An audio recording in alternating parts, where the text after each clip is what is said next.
어, 목사님께서 좀 소개를 해 주셨는데요. 저도 이제 어느 정도 세월이 지나서 선교 사역을 한 지가 30년이 되고 31년 차. 그리고 이제 올해 이제 11월 달 되면 은퇴 예배가 있습니다. 이제 선교사로서 은퇴하고 그러면 모든 게 끝인가 하는데, 오늘 성경에도 보면 아브라함이 하나님 앞에 부르심을 받았을 때 75세였더라고요. 근데 저는 아직 75세가 못 미쳐 있어요. 그래서 하나님께서 더 기회를 주시지 않을까, 이런 생각을 하고 있습니다. 오늘 제가 우리 함께 말씀을 나눌 말씀은 이제 선교적인 말씀인데, 그러니까 여러분들에게 성경에서 선교는 어떻게 말하고 있는지 좀 우리 같이 한번 생각해 볼 수 있는 그런 시간을 가지려고 합니다. 제가 또 여기 와서 설교를 몇 번 하긴 했지만, 선교 사역에 대해서 어떻게 별로 나눌 시간이 별로 없었던 것 같아요. 또 제가 30년 동안 선교 생활을 했는데 15년은 선교지 현장에서 러시아 선교사로서 모스크바의 대도시에서 사역을 했어요. 그래서 이런 시골의 어떤 그런 아프리카나 뭐 이런 지역하고 또 낙후된 또 이런 지역하고는 다르게 도시 생활을 좀 했습니다. 그래서 저에게는 하나님께서 특별한 사명을 주셔가지고 남을 돕는 사역, 또 코스타라고 유학생들을 섬기고 또 그들을 케어하고 신앙 지도를 하는 그런 일들을 했고, 이제 그 이외에는 또 여러 가지 일들을 한 15년 동안 했는데, 그리고 나서 이제 한국에 와서 또 이제 지난 지가 한 15년 됐어요. 그래서 30년 되니까 이제 은퇴를 하게 되는데, 이제 오늘 이렇게 여기 와서 내가 선교 사역을 30년을 돌아보면서 무슨 말을 해야 될까, 이런 생각을 하다 보니까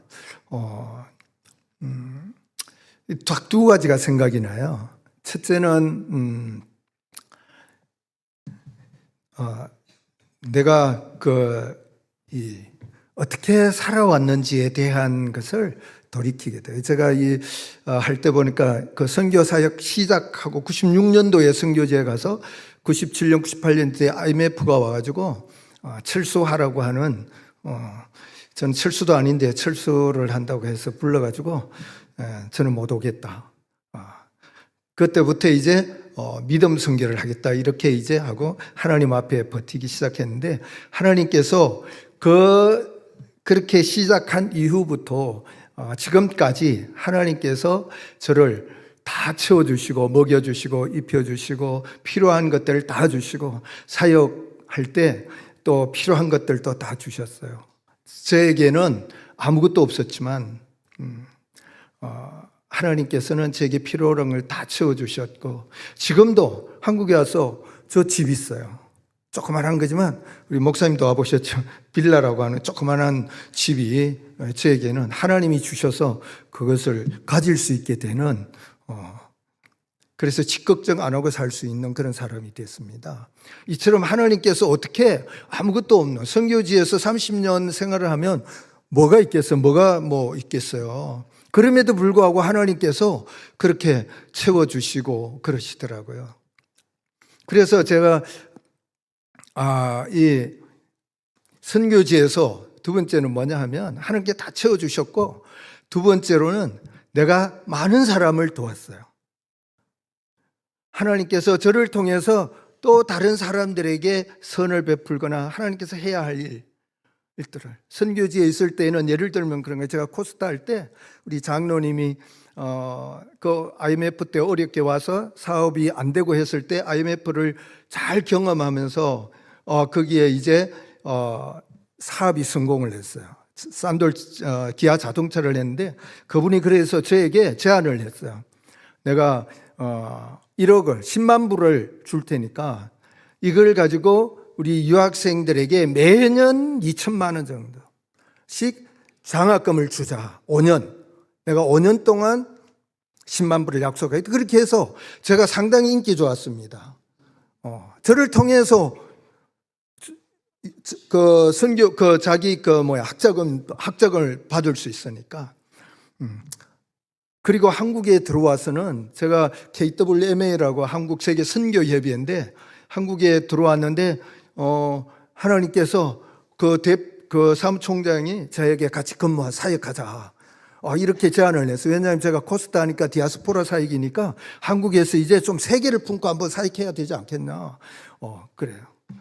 그래서 이제 저를 그때 우리 이사장님이 홍정길 목사님이에요. 그 홍정길 목사님 찾아가니까 그럼 뭐 사모님도 아프고 하니까 해라고 허락을 해 주셔가지고 했는데 거기서 사역을 하다 보니까 정부가 저에게 1년에 2억 5천만 원 정도 주었어요. 그래서 제가 8년 정도 KWMA를 사역했는데 전 세계 다니면서 선교사님들을 돕고 이 문화사역이라고 하는 타이틀 안에서 해야 되는 거죠. 그래서 그분들에게 한국에 불러서 문화교육도 시키고 한국어 교사 양성 과정 그런 훈련도 시켜주고 또 선교팀들을 데리고 가서 사역의 어떤 접촉점을 만들어주고 이런 일들을 했습니다. 제가 상당히 제에게는 없었지만 하나님께서 저를 통해서 그렇게 생각해 보면 제가 상당히 부유한 사람이었던 것 같아요. 많은 사람들을 돕고 제가 가면 상당히 인기 있어요. 한 번씩 와달라고 자기 선교지에 참 와달라고 콜하고 이렇게 했어요. 그래서 우리 홍영기 선교사님한테도 제가 선교팀을 태권도 팀을 데리고 가서 일주일 동안 사역을 하고 학교 통째로 3일 동안 학교가 내주었어요. 제가 태권도 가르치라고. 그러니까 저 학년은 앉아서 구경하고 그 학년은 태권도 배우고 그런 사진들 너무 많아서 이제 몇 카트만 제가 가지고 왔는데 한번 좀 사진 좀 보여주시죠. 제가 만들다 보니까 이제 감이 떨어져가지고 도저히 안 돼가지고 우리 전사님한테 부탁을 해가지고 사진 좀 띄워달라고 그랬는데 네. 여기서 보이네. 이쪽에 상관없는 거죠. 네. 자, 이거는 이제 인도네시아인데 우리 선교사님이 있어서 그 호텔 안에서 이렇게 한국 이제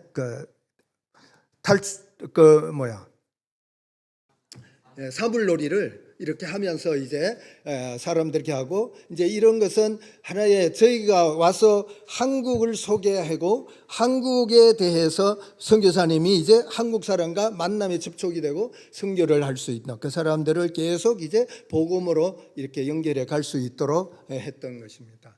좀 빨리빨리 넘어가야 될까요? 자, 이거는 이제 루마니아에서 우리 네. 제가 여기 이제 잠비아입니다. 잠비아 우리 홍영기 선교사님 있는 데고요. 자, 태권도로 하고 이제 조금 빨리빨리 이렇게 태권도 팀이고 이제 이거는 이제 사물놀이가 하는데 이거는 이제 남미 쪽이에요. 남미인데 남미 사람들 뜨거워서 공연장이 이제 야외에 있는데 저것을 이제 저에게 허락을 해줬어요. 했는데 한 500명 이상이 사람들이 몰려들었어요. K-팝의 영향 때문에 이건 이제 한양대학교인데 한국어 교사 양성 과정을 하고 이제 수료증을 주고 그 교수님하고 이제 하는 여기는 이제 세종대학교인데 한국 전문가 양성 과정을 저희가 이렇게 이제 대학교에 의뢰를 해가지고 교육을 하고 이제 문화적으로 또 선교를 잘 할 수 있도록 해주는 이건 베트남인데요. 베트남의 사람들에게 이제 우리 한국 가야금 뭐 이런 거 해가지고 이제 또 이렇게 하고 이거는 이제 태권도고요. 여기도 태권도. 요거는 이제 우리 선교사님들이 이제 한양대학교, 세종대학교인데 이제 봉산 탈춤 이런 걸 배워가지고 실제로 이제 아이들을 외국에 가서 자기 선교지에 가서 그 사람 만나가지고 가르치면서 이제 복음을 전할 수 있도록 이제 그 춤을 가르쳐주는 그 코스고요. 이거는 브라질에서 이제 사물놀이로 이제 학교를 방문해가지고 학교에서 이제 공연을 하고 있습니다. 이거는 이제 문화 전문가 양성 과정에 우리 그 양성 과정에 중에 실습으로 나갔다가 이제 사진을 찍은 거예요. 네. 이거는 이건 태권도에서 이제 이 센터에서 알바니아에 저기는 알바니아인데 있고요. 이거는 이제 인도네시아에서, 근데 인도네시아에 여기에서는 히잡을 쓴 학생들이 너무 와서 사인해 달라 그러고 막 저는 좀 감격이었어요. 네. 이거는 이제 제가 이제 작년까지 만만세 선교 축제를 했고 시간이 많이 가서 조금 넘어갈게요. 자, 그다음에 이거는 이제 제가 그 러시아 처음 가서 우리 조선족 형제들에게 이제 했고, 내 앞에 있던 선교사님이 이 사역을 하다가 이제 중앙아시아로 가시게 돼가지고 저에게 이제 위임을 해서 제가 잠시 동안 여기는 이제 침례를 그 강가에서 베풀고 이제 함께 사진을 찍었던 장면입니다. 여기는 이제 야외 예배 가서 이제 우리 형제들하고 들판에서 주일날 예배를 드리는 거고요. 이렇게 이제 청년들을 해서 성가대도 이렇게 준비를 해가지고 이렇게 했죠. 저는 모스크바입니다. 자, 이것도 이제 만만세 했고요. 이제 조금 빨리 넘어갈게요. 이거는 이제 코스타입니다. 러시아의 코스타에 유학생들에게 복음을 하고 한 3박 4일 동안 저희가 집회를 하고 이제 한국에서 이제 아주 유명한 부신들이 다 오죠. 하고 이거는 이제 1086 학교가 민족학교가 있는데 제가 처음 가서 학생들에게 이제 찬송가 또 성경을 가르칠 때 요거는 찬송가 하는 시간인데 하는 시간에 학교에서 1086 학교라는 민족학교에서 가르치는 그런 내용들이었습니다. 그리고 이제 이런 활동들이 거의 이제 현장에 있을 때 하고 또 한국에 들어와서 KWMA에 근무를 하면서 이제 어떻게 보면 저는 현장에서보다는 그 KWMA에서 7년 한 8년 정도 사역하면서 전 세계에 있는 우리 선교사 한 몇십 개 나라, 한 3, 40개 나라를 갔지 않았을까? 그 가서 선교사님들 만나고 교제를 하고 그들을 도와주는 일들을 했습니다. 이렇게 해서 이제 제 선교 사역은 공식적으로는 이제 몇 개월을 남겨두고 있지 않습니다. 하나님께서 선한 길로 인도해 주실 줄 믿습니다. 여러분들도 제 사역을 위해서 기도해 주시면 감사하겠습니다. 오늘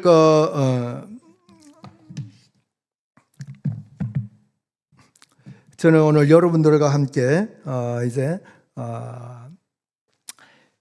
선교에 대한 우리가 여러분들이 어떤 생각을 갖고 있는지 모르겠지만 성경에서 말하는 어떤 그 선교에 대한 어떤 도전들을 우리 한번 같이 했으면 좋지 않을까 이런 생각이 들었습니다. 제가 늘 이렇게 교회들 방문하고 또 이렇게 가서 보면 또 만만세를 하고 하지만 선교의 어떤 성경적인 어떤 그런 부분들에 대해서 생각하는 부분들이 좀 다 잘 미치지 못하고 있는 것이 아닌가 이런 생각이 많이 들더라고요. 그래서 제가 오늘은 성경 구약 성경에서부터 창세기였다 창조에서부터 어떤 이 하나님 예수 그리스도께서 오셔서 오늘 우리에게 주시는 그 부름이 뭔지 한번 생각해 보려고 합니다. 그런 각도에서 여러분 한번 생각해 주시면 좋겠어요.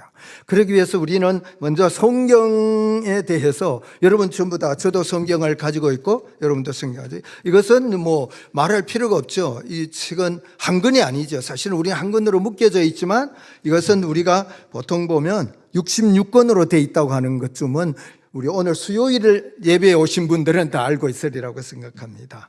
이 책은 시작이 창세기고 마지막이 요한계시록입니다. 창세기는 하나님께서 말씀으로 천지를 창조하신 것에서부터 이제 마라나타 주여 속히 오시옵소서 주님께서 오신다고 하는 그까지의 대서사죠. 대역사의 그 드라마가 이렇게 되어 있는 책입니다.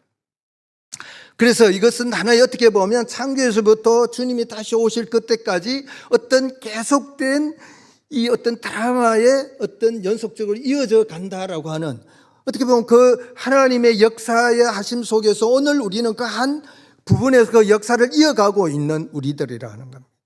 오늘 여기에서 우리는 어떤 선택을 하는 것이 바른 선택인가, 또 바른 신앙인가, 바른 믿음인가 라고 하는 문제인 것입니다. 그래서 성경을 이렇게 이제 69권에 3927 이렇게 하잖아요. 그렇죠? 구약과 신약으로 나눕니다.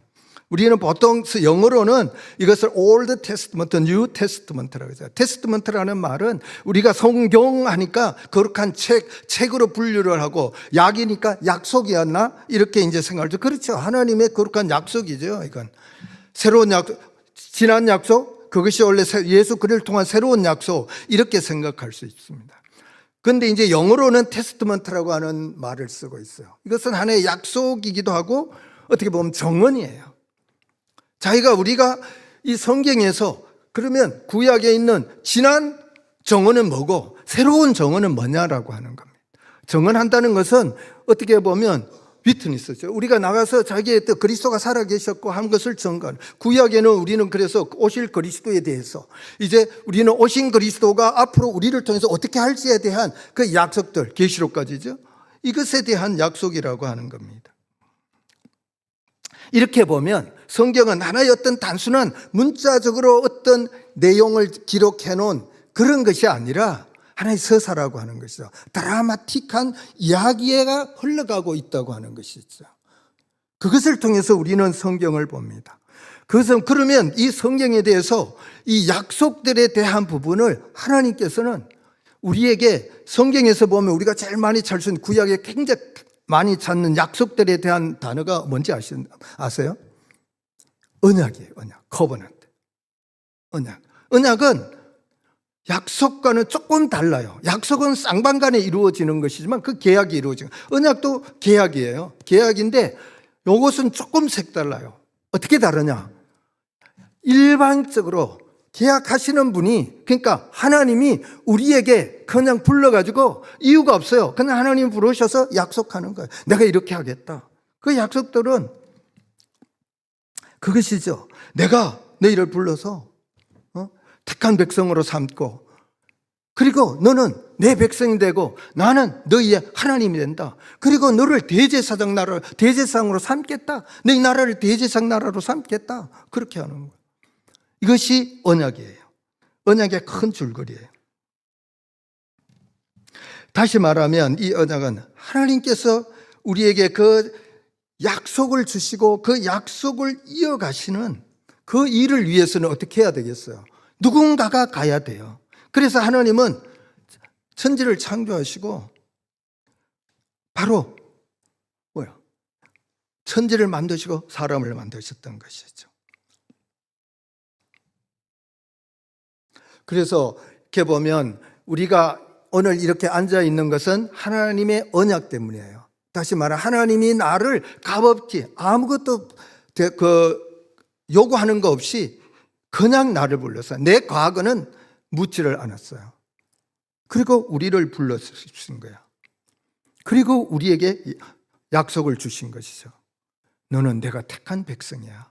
너는 택한. 그래서 우리는 예수 그리스도를 믿으면 신약에서는 철저하게 요한복음 특히 가는 거예요. 영접하는 자, 곧 그 이름을 믿는 자들에게는 하나님의 자녀가 되는 권세, 하늘나라를 상속받는 상속자가 될 것이다 라고 말씀하고 있는 거예요.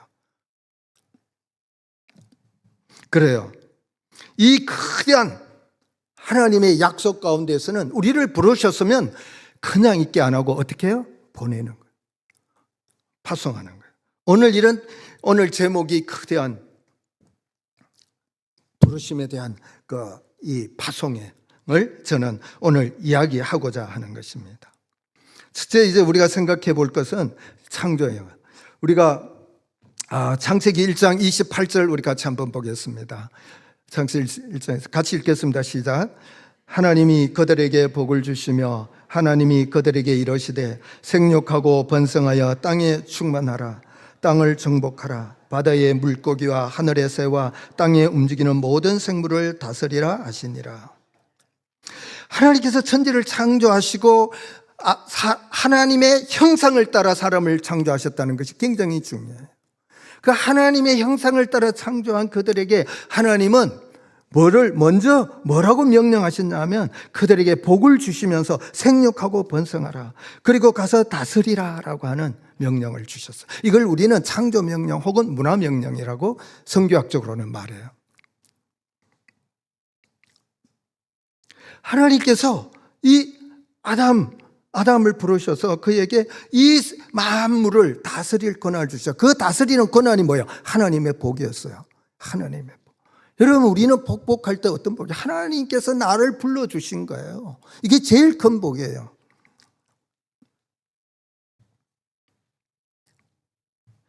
그럼에도 불구하고 안타까운 소식은 창세기 3장부터 전해지죠. 하나님의 명령에 불순종하기 시작합니다. 이걸 어떻게 보면 이것은 반역이에요. 하지 말라고 하는 선악과를 보니까 먹음직, 보암직, 지혜롭게 할 만큼 내가 하나님처럼 될 수 있겠구나. 내가 눈이 밝아진다면 선악을 구별할 수 있게 하나님께 도전하는, 이게 뭐예요? 저는 불순종이라고 생각해요. 불순종. 이걸 우리가 죄라고 하는 말로 표현을 하는데 하마르티아라고 말하죠. 하마르티아는 무슨 뜻이냐면 관역을 했는데 그 관역을 못 맞추고 빗나간 거예요. 하나님의 창조하신 섭리 속에, 하나님의 부르심 속에 잘못된 길, 그것을 벗어났을 때 죄가 되는 거예요. 여러분, 우리의 죄는 윤리적인 것이 아니에요.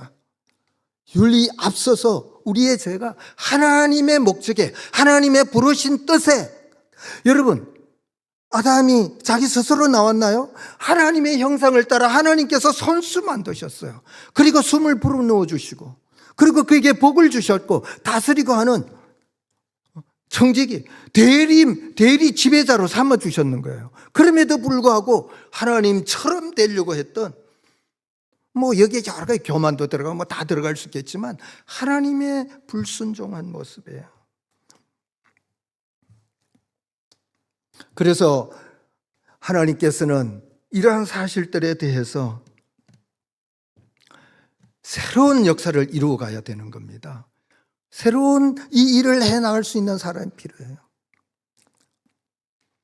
창세기 우리 12장 1절에서 좀 보겠습니다. 요약되어 있을 수 있겠지만 같이 한번 읽어보겠습니다. 시작. 여호와께서 아브라함에게 이르시되 너는 너의 고향과 친척과 아버지의 집을 떠나 내가 네게 보여줄 땅으로 가라. 땅의 모든 족속이 너로 말미암아 복을 얻을 것이니라 하신지라. 이에 아브라함이 여호와의 말씀을 따라 갔고, 그 뒤에 부분은 생략하겠습니다. 여러분, 구약의 창세기 11장에 보면 바벨탑 사건이 나오죠. 바벨탑 사건, 사람들이 모여서 뭘 하자 그래요? 우리가 모여서 탑을 쌓자. 하나님께 한번 다 보자. 하나님께 도전하는 거죠. 하나님께 도전해서 어떻게 하겠다는 거예요. 그때 하나님께 찾아오셔서 그들의 언어를 다 흩어버렸어요. 이제 흩어진 사람들에게 하나님께서는 보니까 너무 안 된 거야. 하나님은 뭐예요? 그를 복을 주시고 그들에게 창조 번성하라고 하는 약속을 주셨는데 그것이 인간이 어겼다고 하나님의 약속이 없어지는 거 아니었어요. 그래서 하나님께서는 아브라함을 선택해요. 오늘 보니까 여호와께서 아브라함에게 이르시되, 아브라함에게 이르시다는 거는 아브라함이 어떻게 하나님 앞에 잘 보이고 하나님의 능력과 믿음을 이런 게 믿음의 조상이긴 했지만 그 뒷부분의 이야기예요. 그는 하나님께서 찾아오셔서, 왜냐하면 이 당시에는 그는 갈대우르 지방 거기에서 그 우상을 만드는, 신상을 만들어 파는 그런 일들을 하고 그랬어요. 그럼에도 불구하고 하나님은 일방적으로 이유가 없어요. 선택. 여러분, 오늘 우리의 선택은 이유가 없어요. 나의 잘못. 저도 선교사로서 참 고민될 때가 많았어요. 내가 과연 요만한 재능 가지고, 언어의 능력이 저는 특히 없어요. 귀가 안 좋아서 말을 잘 못 들어서 그런지 언어가 정확하게 듣지를 못해. 그러니까 언어가 아무리 해도 죽도록 해도 안 들어요. 전 진짜 죽도록 해봤어요. 몇 년 동안. 근데 돌았으면 다. 그럼에도 불구하고 나 같은 사람을 하나님이 써먹을까? 근데 지금 생각해보면 저는 많은 사람들에게 도움을 주고 있었어요. 지금까지도 어떻게 보면 도움을 받기보다는 저는 베풀고 있었습니다. 그게 하나님의 큰 은혜인 것 같아요. 전 그래도 마음속에 늘 불만이 나는 왜 그랬는데 오늘 이 자리에 서면서 하나님께서 다시 한번 저를 회복시켜 주는 것 같습니다. 할렐루야. 여러분들이 저를 회복시켰습니다. 하나님의 뜻이 감사합니다. 그들이 흩어졌어요. 이제는 새로운 길을, 창세기 12장 들어오기 전에 아브라함의 이력을, 내력을 조금 밝히고 그 다음부터 창세기 12장 1절부터 갑자기 하나님께서 아브라함에게 말합니다. 야, 이제 너는 고향과 친척과 아비 집을 떠나서 내가 너에게 보여줄 땅, 내가 너에게 지시한 땅으로 가라.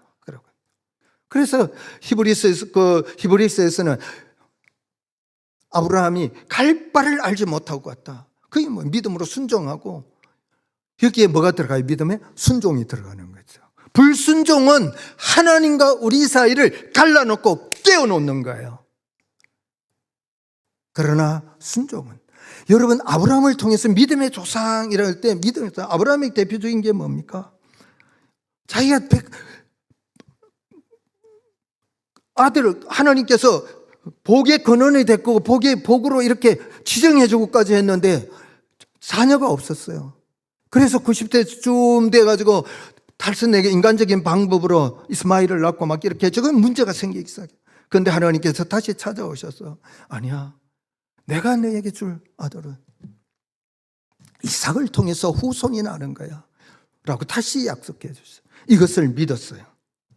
그래서 그는 큰 믿음. 그래서 그 100살에 얻은 아들은 독자 아니에요? 얼마나 귀하겠어요. 그럼에도 불구하고 모리아산에 가서 나를 위해 바쳐라 라고 했을 때 고민하지 않았습니다. 아들 이삭에게 나무단을 어깨에 지우고 가자. 아버지, 양이 없잖아요. 매일 있던 양은 어떻게 하고, 양에게 지우가던 짐을 나에게 지우고 가십니까? 하나님이 준비하신다. 그 여호와 일의 거죠. 그래서 하나님 앞에, 아브라함은 하나님 앞에 순종하는 위대한 사람이었어요. 그래서 믿음의 조상이 된 거예요. 여러분, 이제 이 아브라함이 하나님 앞에 복을 받았던 것은 이유가 없었어요. 그러나 그가 하나님 앞에 할 수 있었던 것은 뭐예요? 순종이었어요. 하나님이 마지막 테스트는 네가 그러면 독생자까지라도 나를 위해 바칠 수 있냐 없냐? 테스트를 한번 하신 거예요. 여러분, 테스트는 테스트일 뿐이에요. 이것 때문에 시험에 들지 마시기 바랍니다. 시험 때문에 시험 되는 사람 많이 봤어요. 저도 종종 그렇고. 그래서 아브라함은 믿음으로, 여러분 아브라함과 같은 믿음의 사람이 되시기를 주님의 이름으로 축복합니다. 아브라함은 우리 이전의 사람이에요. 오늘은 우리가 뭐예요? 아브라함의 믿음을 나타내는 사람이에요. 저는 그렇게 해서 봅니다. 하나님의 역사하심이 그때의 역사하신 것이 오늘은 누구를 통해서? 나를 통해서, 아니 여러분들을 통해서 이 믿음의 역사가 일어나는 줄 믿습니다. 아브라함과 같은 믿음의 사람들이 오늘 이 수요 예배에 온 여러분들이라고 저는 믿습니다. 그래서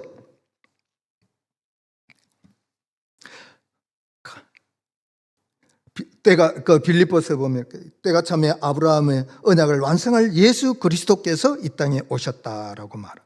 빌립보서 2장에서는 하늘 보좌를 버리시고 이 땅에 인간의 모습으로 오셔서 십자가에 죽기까지 복종하셨다. 빌립보서 2장 5절 6절부터 8절 11절까지 나오죠. 하나님께서 예수 그리스도가 인간의 몸을 입으시고 우리에게 오신 것입니다. 다시 말하면 이제 마지막에 말씀 다시 한번 드리겠지만 이 세상으로 파송되신 거예요. 창조주께서 친히 육신을 입고 피조세계로 온 위대한 성육신 사건입니다. 인카네이션, 인간의 몸을 입고 우리에게 죄인 되었기 때문에 그분은 오셨다고 말하고 있어요. 우리가 의인이 됐기 때문에 아니라, 의사가 건강한 사람을 위해 있는 것이 아니라 아픈 사람을 위해 있듯이 그리스도께서는 우리에게 오신 거, 우리가 죄인이었기 때문에 오셨다. 이런 역설이 어디 있어요? 한 가지 제가 이런 이야기 하니까 생각납니다. 우리 1907년도에 우리 한국 땅에 선교사로 온 젊은 여성 교사가 있습니다. 24살의 루비 캔드릭이라고 하는 선교사입니다. 그런데 이분은 젊었는데 오자마자 8개월 만에 병에 걸렸었어요. 병에 걸려가지고 이제 죽게 된 거예요. 근데 아무리 약을 쓰고 그 당시에 선교사님 다 유명한 의사들이잖아요. 치료를 했는데도 낫지를 않았어요. 결국 8개월 만에 급성맹장염으로 쓰러지셨습니다. 숨을 거두자 그는 이렇게 말합니다. 아버지 부모님에게 마지막 유수인 편지를 써서 보내면서 그 편지 안에 이런 한 단락이 들어있습니다. 아버지, 어머니, 만일 제게 1000개의 생명이 주어진다 해도 저는 그 모든 생명을 조선을 위해 바치겠습니다. 1000개의 이 아리따운 24살의 아가씨가 이런 고백을 1000개의 생명이 있어도 내가 나를 위해 쓰는 게 아니라 이 조선의 어두운 세상 속에 하나님을 알지 못하고 죽어가는 저 죄인들을 위해서 내 생명을 드리고 싶다. 이런 정신이 바로 예수 그리스도가 이 땅에 인카네이션한 것이 아닐까요? 이러한 정신이 하늘의 미랄이 되어져서 우리 조선 땅에 심어졌기에 한국에서 선교사를 제일 세계에서 선교사를 두 번째로 많이 파송하는 나라까지 되고 지금도 선교지 2만 명, 3만 명의 선교사들이 활동하고 있는 이런 하나님의 큰 복을 누리는 나라가 된 것입니다. 그래서 로마서 5장 8절은 이렇게 정언을 합니다. 우리가 아직 죄인되었을 때에 그리스도께서 우리를 위하여 죽으심으로 하나님께서 우리에 대한 자기의 사랑을 확증하셨다라고 말하고 있습니다. 그래서 예수님께서는 이 땅에 오셨어요. 이 땅에 오셔서 마가복음 1장 15절에 보면 예수님의 첫 메시지가 나와요. 공생애를 시작하면서 그 첫 메시지가 이건 것이에요. 같이 읽겠습니다. 시작. 때가 찼고 하나님의 나라가 가까웠으니 회개하고 복음을 믿으라. 여러분, 이제 때가, 갈라디아 4장 4절에도 때가 찼고 그리스도께서 이 땅에 오셨다는 말씀을 하고 있어요. 예수님께서 이 땅에 오신 이유는 뭐예요? 하나님의 나라가 가까웠다는 겁니다. 이제는 회개하고 뭘요? 복음을 믿으라. 복음이 뭐예요? 복된 소식이에요.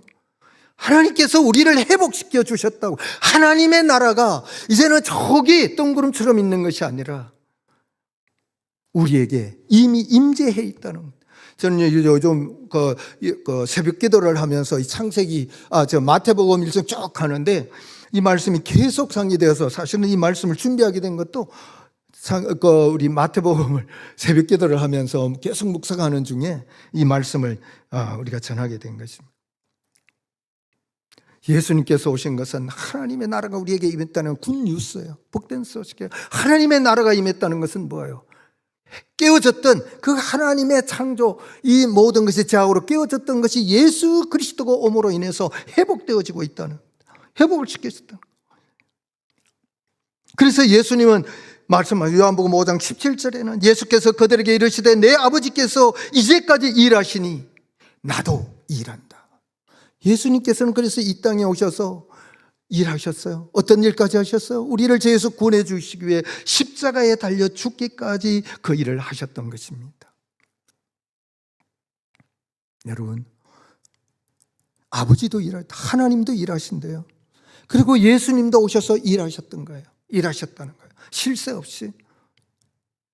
그래서 탐만 나면, 피곤하고 지치시면 겟세마네에 오르셔서 혹은 또 산에 올라오셔서 기도하시고 제자들 향해, 야, 너 좀 이 시간도 깨어나 기도할 수 없니? 이 한 시간도 기도할 수 없니? 이런 말씀을 늘 하시지 않았었어요. 여러분, 오늘 이제 저는 시간이 점차적으로 다 되어서 이제 말씀을 슬슬 맺어가려고 합니다. 우리 아까 같이 함께 읽었던 요한복음 20장 21절을 한번 좀 여러분들이 마음속으로 한번 의미하면서 읽었으면 좋겠습니다. 같이 한번 읽겠습니다. 시작. 예수께서 또 이르시되 너희에게 평강이 있을지어다. 아버지께서 나를 보내신 것 같이 나도 너희를 보내노라. 아버지께서 나를 보내신 것 같이 나도 너희를 보내노라. 이게 위대한 사명 아니겠습니까? 하나님께서 아버지가 하나님께서 아들 예수 그리스도 독생자인 아들 예수 그리스도를 우리를 위해 보내셨어요. 그래서 그분은 죽기까지 복종하세요. 십자가에 달려 죽기까지 하시면서 자기를 죄인으로 또 섬기는 자로 그렇게 내려놓으시면서 오셔서 죽기까지 복종하셨던 그 죽음이 바로 아버지가 우리를 죄에서 구원해 주기 위해서 그 일을 위해서 우리를 보내셨고, 그래서 예수님은 오늘 이 마지막 성찬하시기 전에 십자가에 달려 죽으시고 마지막 성찬하시기 전에 제자들을 향해서 뭔가 남겨주고 싶은 그를 향해서 말씀하신 것이죠. 아버지가 나를 보냈던 것처럼 나도 너희를 보내노라. 아멘. 아버지가 나를 보내신 것처럼 나도 너희를 보내노라. 그렇게 말씀하셨어요. 오늘 이 음성이 오늘 여러분의 귀에 생생히 들려질 수 있기를, 아니면 오늘 밤에 잠자다가 꿈속이라도 들을 수 있기를 주님의 이름으로 축복합니다. 그래서 오늘 우리는 하나님께서 창세기에서부터 이 명령을 깨어진 것을 이제는 노아를 부르시고 아브라함을 부르시고 다윗을 부르시고 예수 그리스도를 통해서 두었던 이 복음의 바톤을 오늘 제자들에게 넘겨주시면서 그 제자들이 오늘 이 시간에는 우리가 그리스도의 제자가 됐기에 우리는 이 바통을 받은 여러분인 줄 믿으시기 바랍니다.